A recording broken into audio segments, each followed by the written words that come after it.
Christ for the Nations Institute, Instituto Cristo para las Naciones, impacto espiritual donde los sueños en Dios encuentran dirección.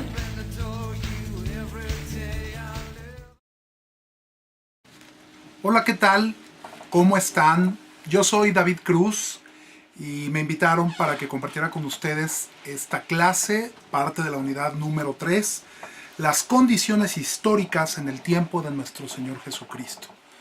Esto es un tema muy importante y muy relevante porque precisamente vamos a considerar todas las condiciones que se dieron para que el cristianismo surgiera. ¿Ok? Vamos a hablar de los principales grupos que existían, políticos, obviamente económicos, religiosos, y entender un poco el contexto de cómo se da precisamente el surgimiento y el rechazo en su momento del cristianismo, por qué lo rechazaron. Así es que, bueno, vamos a empezar considerando que el Señor Jesús llega en el momento adecuado, no antes y no después. Dios consideró que era el tiempo oportuno mandar a nuestro Señor Jesucristo precisamente en esa época. ¿Cuáles eran las circunstancias y por qué Dios lo consideró así?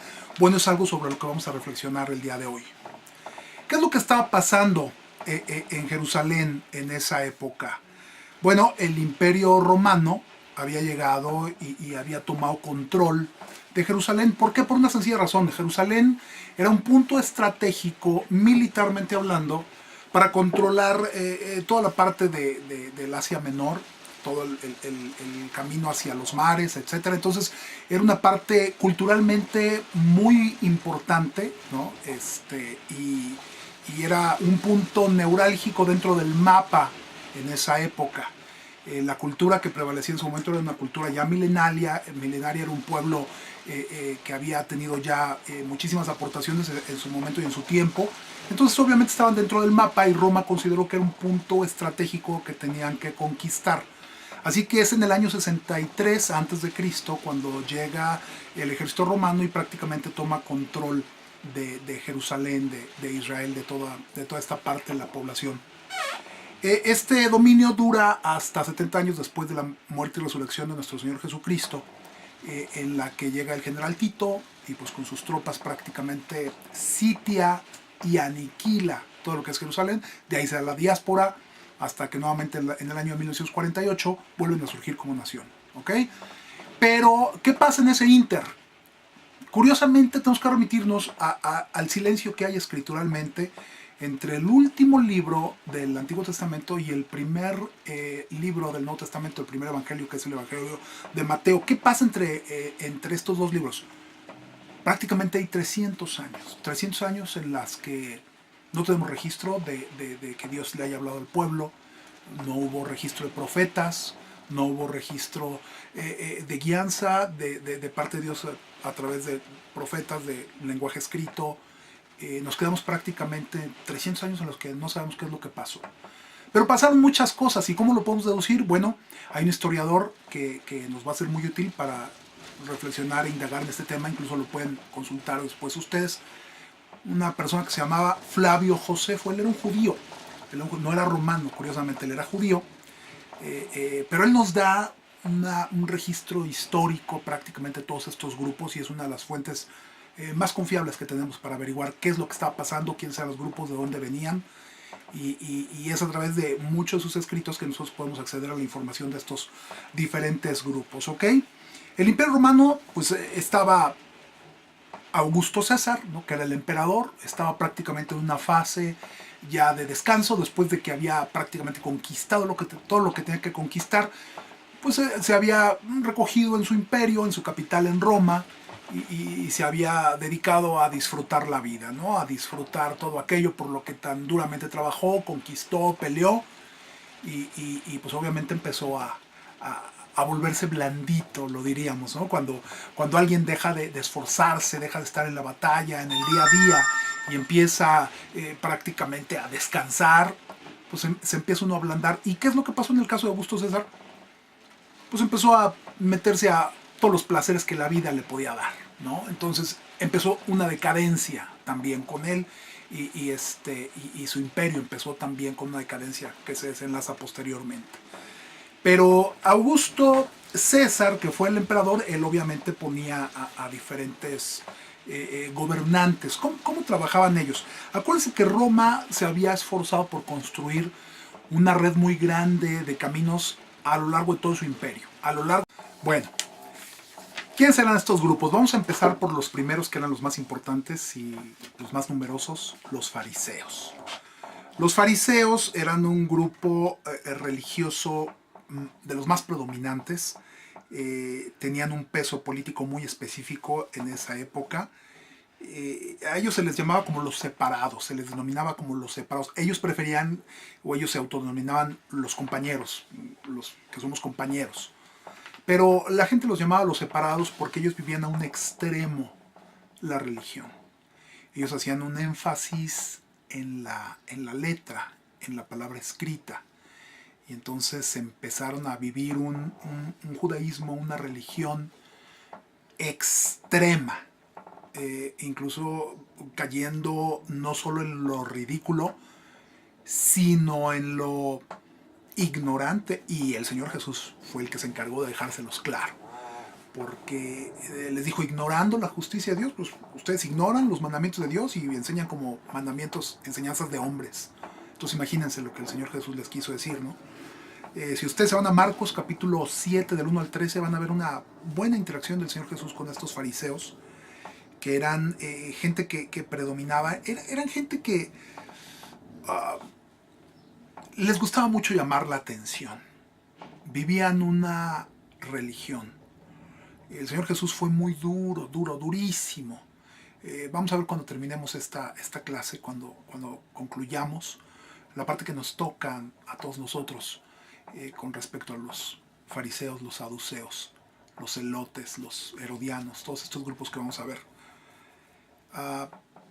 Porque definitivamente hay un mensaje ahí para todos nosotros. Los fariseos eran gente que hacía un énfasis tremendo en la religión y llegaban al grado de discutir cosas como nos podemos comer este huevo porque este huevo lo puso la gallina en sábado, ¿no? Y en sábado pues no podemos nosotros hacer nada. Entonces imagínense qué grado de extremos o de ridículos llegaban las discusiones que ellos llegaban. Por eso el Señor Jesús les dijo, ustedes diezman lo más mínimo. Es como si ustedes dijeran hoy en día, ¿sabes qué? Te cae una bolsita de sal y tú separas el 10% de la bolsita de sal. Bueno, eso tendría más sentido, pero el Señor Jesús estaba diciendo lo extremistas que eran y lo poco que vivían, todo lo que enseñaban. Les está diciendo que le gustaba que la gente hiciera cosas que ellos tampoco hacían o que no practicaban. Les gustaba llamar la atención, se vestían de una manera especial, se cubrían desde el cuello hasta los pies, tenían todos las filactelias que se les llaman, se ponían la palabra en las manos, en la frente, borlas y todo, llamaban mucho la atención. Ahora, hay que considerar una cosa. Los judíos eran gente respetable a los ojos del pueblo. El que se atreve a venir a cuestionarlos y a desafiarlos y que todo el mundo se llevó la mano a la boca cuando escucharon al Señor Jesús tratarlos de esa manera fue el pueblo. Porque a los ojos del pueblo los fariseos eran respetados, eran una gente respetada, eran los siervos de Dios, eran la gente, los escribas, la mayoría de los escribas que eran los que transcribían la escritura, que hicieron toda una religión incluso de la transcripción misma, que veían exactamente cuántas letras tenían que caber en un renglón y si se equivocaban ya no podían corregir ese renglón, tenían que desecharlo y no lo echaban de cualquier manera, lo enterraban o lo metían en ciertas ollas. Era algo tremendo lo que ellos hacían los escribas. La mayoría de los escribas eran fariseos. Los fariseos eran aquellas gentes que vivían al extremo, pero a un extremo ya religioso, toda la parte de la religión, pero el pueblo los admiraba. Surgieron como 100 años antes del nacimiento de nuestro Señor Jesucristo. Y surgieron precisamente por una parte de el pueblo estaba necesitando volver a sus raíces, no perderse. Acuérdense que había gente que se estaba casando con gente que no era cristiana, había gente que estaba sirviendo a dioses ajenos, había gente que estaba perdiendo sus raíces judías. Entonces ellos nacen, vamos a decir legítimamente, como un llamado a regresar a las raíces, como un llamado de atención de parte de Dios hacia el pueblo, y el pueblo se da por aludido, entienden este llamado y los los consideran hombres de parte de Dios, ¿no? Eran hombres que nosotros estamos acostumbrados a verlos mal por lo que la Biblia nos dice, ¿no? Los fariseos, etcétera, pero hay que entender un poco cómo lo veía la gente en esa época. La gente en esa época entendía que los fariseos eran gente respetuosa, temerosa, se sabían la escritura, hablaban con todo el lenguaje religioso, conocían, dominaban la escritura, vivían externamente conforme. Bueno, la gente los veía y decía, no, pues ahí va el siervo. Bueno, hemos visto los principales grupos, los escribas, los fariseos, los saduceos. De acuerdo a la descripción de Flavio Josefo, eran los principales y los más nutridos. El Sanedrín, bueno, que como órgano gobernante. Pero había también otros grupos que vamos a mencionar, y grupos muy interesantes que necesitamos saber que existían, y también nos lo reseña precisamente Flavio Josefo. Uno de estos grupos eran los esenios. Estos famosos esenios surgieron 200 años antes de Cristo y duraron prácticamente hasta el año 70 después de Cristo, cuando cae Jerusalén. El término esenio literalmente lo que quiere decir es santo. Es un grupo judío religioso que estaba compuesto aproximadamente unas 4,000 personas, no eran tantos en comparación con los grupos como los fariseos, los escribas, los saduceos, ¿no? Eran grupos individuales que vivían en pequeñas comunidades. Ellos tenían prácticamente la misma base doctrinal que los fariseos, pero vivían de una manera diferente a los fariseos. Aunque creían casi lo mismo, vivían, ellos sí, de una manera muy distinta.